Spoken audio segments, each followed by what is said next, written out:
We have been going through the Great Recession, and we had expected we would have a great recovery. Instead, we have had a great stagnation. And actually, many of my colleagues today are speaking about what they call the 8 years recession spell, which means that every year we have a recession, which would be, if we have that in 2016, an innovation, because it would be the first time we would have a recession without having a recovery in between. But if this is happening, the real issue is we have no ammunition left because we have been using every tool that we could use. And this is really an issue for the future, and really the key story on the longer term is what is the new normal, what is the new model. Okay, until 2008, the name of the game, I'm sorry, I have to go back. The name of the game was that you had the growth interrupted from time to time by a recession. It's a little bit, if I have to illustrate that, like you are riding a bicycle full speed, you fall on the ground, you go back on the bicycle, and you run full speed again. After this time, after 2008, you take the same trend, but you reverse it. Soft growth interrupted from time to time by a period of expansion. If I have to illustrate this, it's a little bit like if you are riding a donkey. If you ride a donkey, it goes slowly, you don't know why. Then it starts running, you don't know why. Then it goes back going slowly, and you don't know why either. This is a world economy, totally unpredictable as a donkey.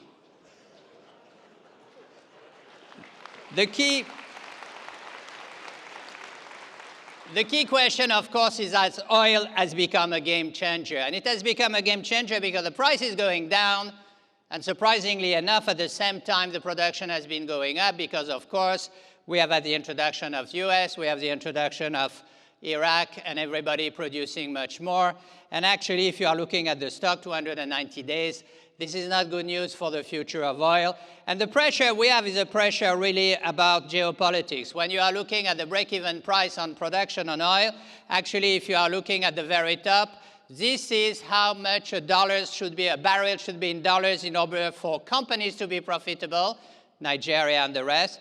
This is how much you would have if you are in Oman and Norway. You should have a barrel above $45. And this is when you are operating in Saudi Arabia and Kuwait with $12 a barrel, you are okay. The impact on the budget of a number of countries is going to be oh, sorry, I like this one. You go from oil sands to quicksands. But the impact on the budget is going to be huge. Look at Venezuela at the top. Venezuela needs a budget at a barrel at $160 in order to balance the budget. Good luck. Russia, $110. So we are nowhere there. So my feeling, it's going to go up until around $60, but not much more because there is too much oil on the market. And actually, you have a lot of people who have oil and they don't want it. For example, you can look at the people who are saying there is a lot of oil. The biggest reserve of shale oil in Europe are in France, in the region of Paris. So you go in the region of Paris and you tell our French friends, good news, you have oil. They say, fine. What do we do with Paris? We say, don't worry. In Paris, you already have the Eiffel Tower, which you can use as a drilling platform.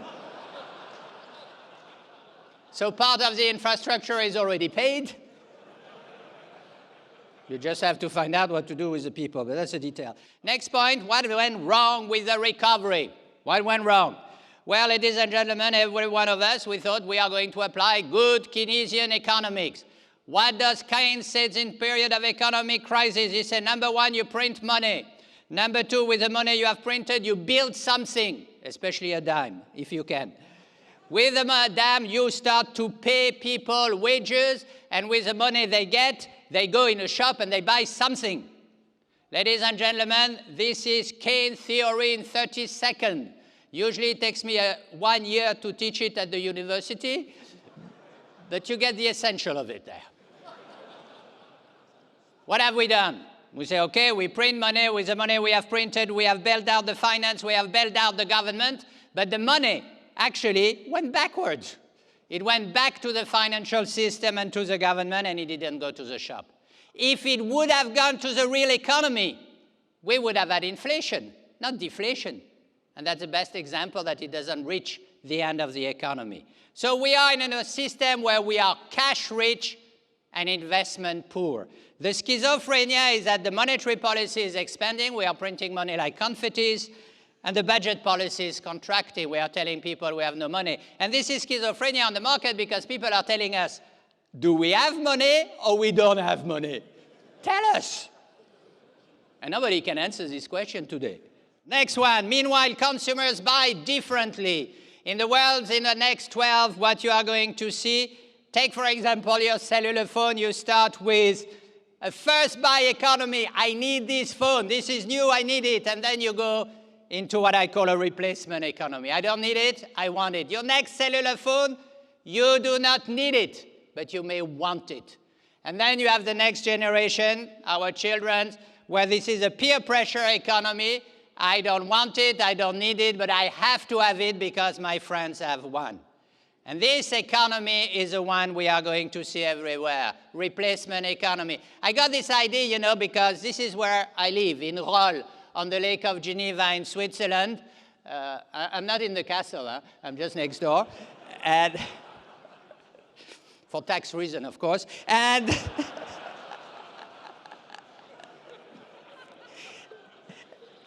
and then I discovered, you know, this is the recycling dump, you know, every weekend, our new cultural center, everybody goes and recycles things. And then suddenly I discovered a lot of the things coming in the recycling dump are not broken. They are simply unwanted.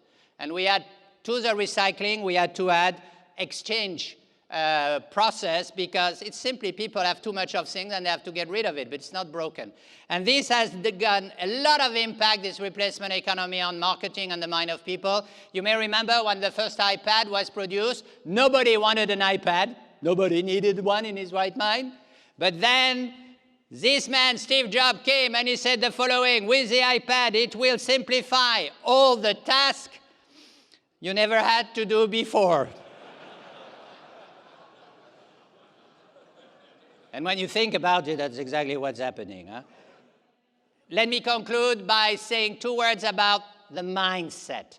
I think we are going to succeed because we will have the right mindset. And the right mindset was very well said by Epictetus, where he said, in a period of volatility, actually it's not what happens to you that matters, it is really how you react to it.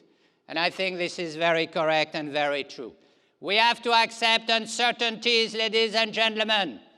This man is Henri-Frédéric Amiel. Henri-Frédéric Amiel is a Swiss philosopher. We have one. Here he is.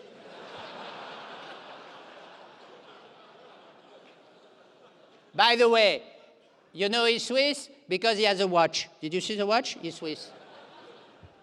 And he said the following: the one who insists on perfect clearness before he decides, never decides. And I think this is very true. There is a moment in life you have to jump and you have to do it. You have to accept that technology is going to change your lives, to change the life you are going to lead in the company. This is a little guy who is being interviewed by the HR manager, and the HR manager is asking him, do you have any leadership experience? Answer, yes, I have 6 people following me on Twitter.